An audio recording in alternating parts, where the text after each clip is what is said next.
Hi guys and welcome to Crazy Pepper Revenge. This channel is all about crazy true stories, stuff that happens in real life when things get a little bit messy, people dealing with drama, cheating, lies, breakups, and even revenge. Some stories are wild, some are emotional, but all of them will keep you watching. If you like real talk and real situations, you're in the right place.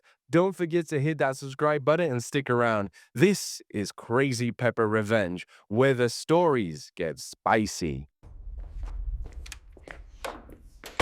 I gave you everything, and you're just a cheating witch! I decided to surprise my wife with a handcrafted walnut jewelry box after she texted, "I just got promoted." I'd spent 3 weeks hand carving this masterpiece, sanding until my fingers were leather, polishing it to a blinding shine. Clara had clawed her way up the corporate ladder at Pinnacle Solutions for years, and now she'd made senior marketing director. Being the supportive husband who still believed in grand romantic gestures, I drove downtown to her glass and steel monument to capitalism.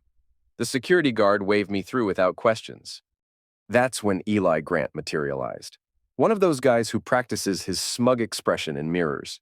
He spotted my jewelry box immediately, grinning like he'd won the jackass lottery. "Well, well, look who's here with a very thoughtful gift," he said, putting weird emphasis on certain words.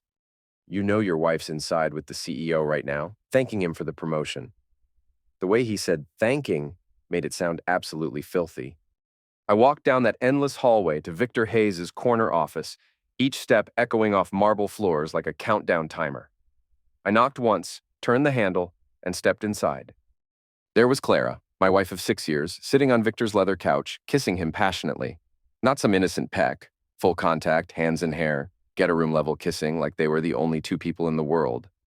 The jewelry box slipped from my fingers, hitting carpet with a soft thud. Neither heard it. I stood there exactly 3 seconds. I counted them later, replaying this moment over and over. 3 seconds of watching my marriage implode in real time.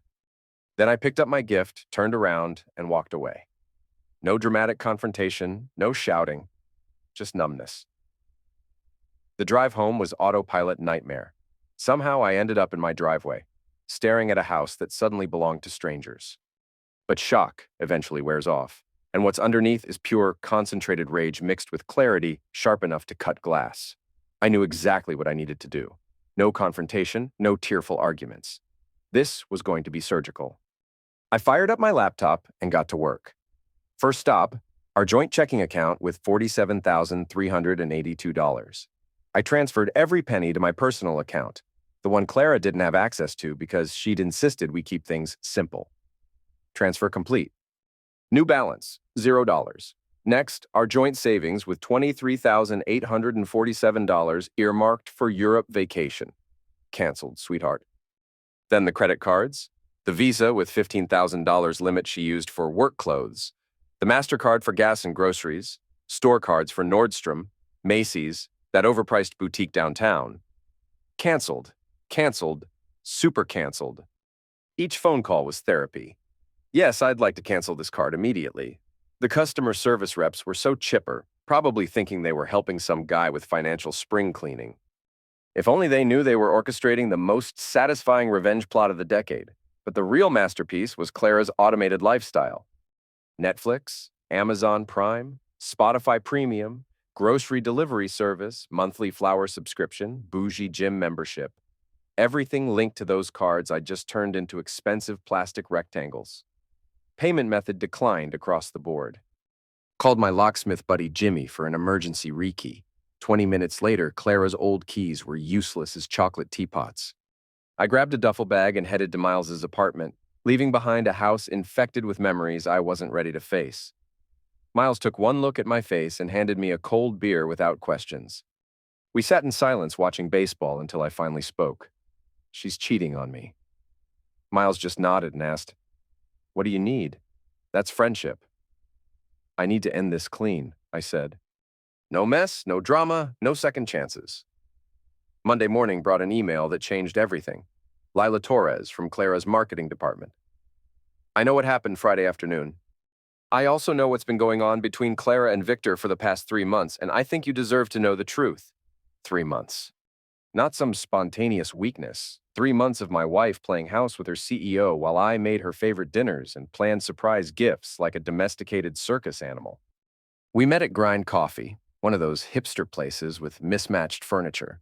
Lila was maybe 30 with honest eyes that hadn't been corrupted by corporate BS yet. She pulled out printed emails and a recording device like state secrets. The first email made my stomach drop. Jess, Victor's finally making his move. 3 months of flirting and strategic positioning, and now he's talking about promoting me to senior director if I play my cards right. And between you and me, the cards I'm playing aren't exactly work-related. The best part? Tom has no clue. He actually made me a jewelry box for when I got the promotion. Sweet, but so clueless. The second email from last week was worse. Victor and I had lunch today to discuss my performance review. LOL.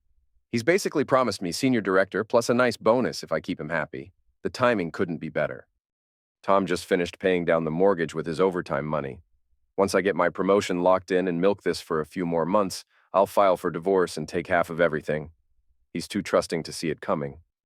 By Christmas, I'll have a corner office, fat bank account, and CEO boyfriend. Then Lila played the recording.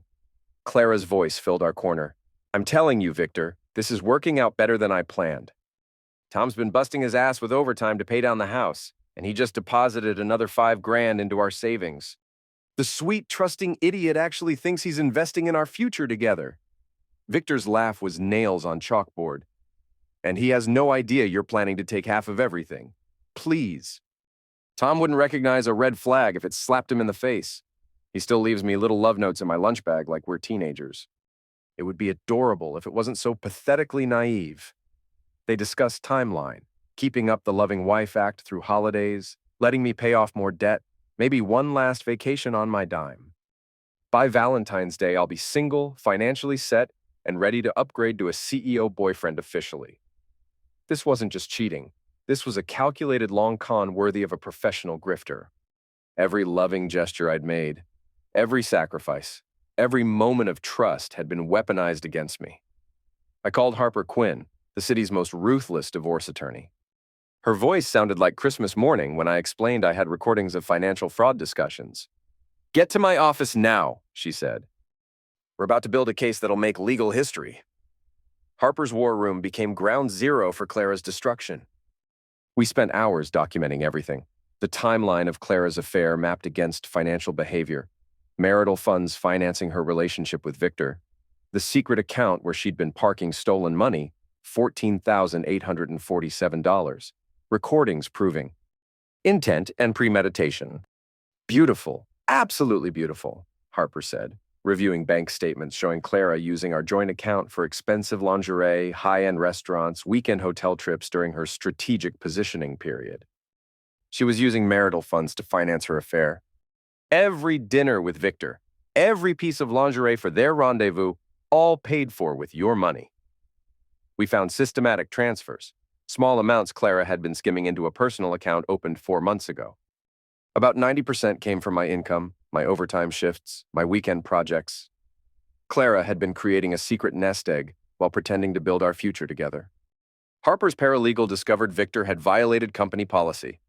Relationships between executives and subordinates required HR disclosure. There was no record. Clara had literally slept her way into a promotion using my money to finance the seduction. This isn't just divorce anymore, Harper said, organizing documents into neat stacks. This is fraud, theft, conspiracy. We're not just divorcing her.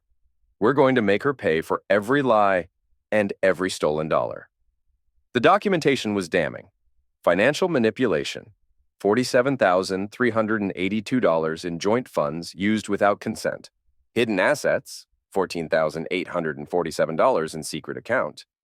Premeditated fraud, audio recordings. Conspiracy with Victor, violation of employment ethics, theft of marital property. Clara thought she was the smartest person in the room, Harper smiled predatorily. But she made one crucial mistake. She documented everything, every email, every recording, every transaction. She built her own case against herself. Clara's panic campaign escalated daily. Tuesday. Where the hell are you? Your truck isn't in the driveway, and none of my cards are working. Wednesday. Tom, whatever you think happened, you're wrong. That wasn't what it looked like. Thursday, she discovered the lock changes. Friday brought nuclear option. Clara showed up at my workplace, waiting 2 hours in her power suit while I ignored her. That evening, my phone exploded with Clara's complete meltdown. You've lost your mind? Over what? A kiss? I've given you 6 years of my life. You're destroying our marriage over nothing. This is emotional abuse. You'll regret this. 23 messages in 40 minutes, each more unhinged than the last. The serving of papers was poetry. Friday 2 p.m. at Pinnacle Solutions, maximum witnesses returning from lunch. I wanted to see Clara's face when she realized her sweet, trusting idiot husband had just checkmated her publicly. The marketing department buzzed with post-lunch energy. Clara stood near her desk, talking to colleagues, probably spreading some version where I was having a midlife crisis. She saw me, and confusion crossed her face before her corporate mask slammed back. Tom, what are you doing here? That's when Rick the process server stepped forward with his manila envelope. Clara Monroe? You've been served? I watched real time as her face went through more expressions than a theater major's final exam. Confusion, shock, horror, pure panic as she read divorce petition, fraud charges, civil suit for theft of marital assets. That's a divorce petition, Clara, I said loud enough for everyone to hear. Along with fraud charges and civil suit for theft of marital assets. Thought you should know your sweet, trusting idiot husband finally figured out your game.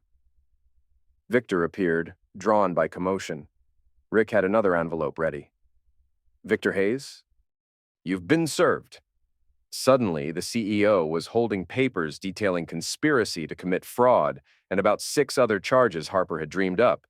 20 corporate professionals got front row seats to their supervisor and CEO's spectacular implosion. Clara sank into her chair like she'd been deflated. Tom, please, we can work this out privately. No, Clara, you made this public when you decided to steal from me while screwing your boss. Now everyone gets to see exactly who you really are. Harper appeared beside me like a legal angel of death. I'm looking forward to deposing both of you under oath. Clara can explain how she used marital funds to finance her affair while planning to defraud her husband. As elevator doors closed, I caught one last glimpse of Clara holding papers that had blown up her world, while Victor stood frozen like a deer. In headlights. 3 months later, divorce was final. Clara showed up looking aged 5 years with a lawyer who'd rather be anywhere else. She accepted our terms. Got nothing. No assets, no alimony, just personal belongings and whatever remained in her secret account after legal fees. I sold our house in 3 days to a young couple who still believed in forever. Everything sold, house, furniture, memories of 6 years reduced to a purchase agreement. Sophie Lambert, our realtor, helped me price it to move fast. Sometimes the healthiest thing you can do is walk away, she said. Found a loft above Harbor Grounds coffee shop downtown. Renee Calder, the owner, was maybe 35 with auburn hair and eyes suggesting she found life mildly amusing. The loft was perfect. White walls, hardwood floors, big harbor view windows, absolutely zero history. Previous tenant was an artist who moved to Portland, Renee explained. Said this place helped her figure out who she was when she wasn't trying to be who everyone else expected. Over coffee downstairs, Renee shared her story. Divorced 3 years ago from a guy who couldn't handle her coffee shop being more successful than his accounting firm. Best thing that ever happened to me, actually. Forced me to figure out who I was when I wasn't trying to make someone else happy all the time. 3 months in my new life, I was genuinely happy for the first time in years. Working renovation projects, coming home to space entirely mine, spending evenings reading or hanging out in Renee's coffee shop. We'd developed friendship with possibilities, polite landlord-tenant conversations, evolving into something real. When Clara sent back our shared memories, I went through everything with Renee's help. Photos, letters, mementos from 6 years together. Most went in disposal pile. Calculated smiles, strategic gifts, memories now tainted. But I kept one photo from a Christmas party 2 years ago, Clara looking beautiful and innocent while already planning my destruction. Perfect image of what lies look like when they smile. Renee showed me her real-life box, handmade oak container holding only genuine moments, authentic feelings, actual truth. Everything in here represents who I actually am when I'm not trying to be who someone else wants me to be. I repurposed my walnut jewelry box, that symbol of misplaced love and naive trust, into my own real-life box.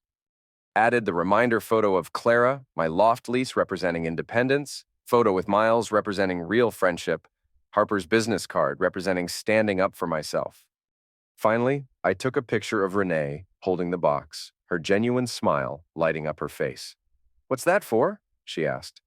"The first authentic thing that's happened to me in years," I said, adding it to the box. "So what happens now?" Renee asked.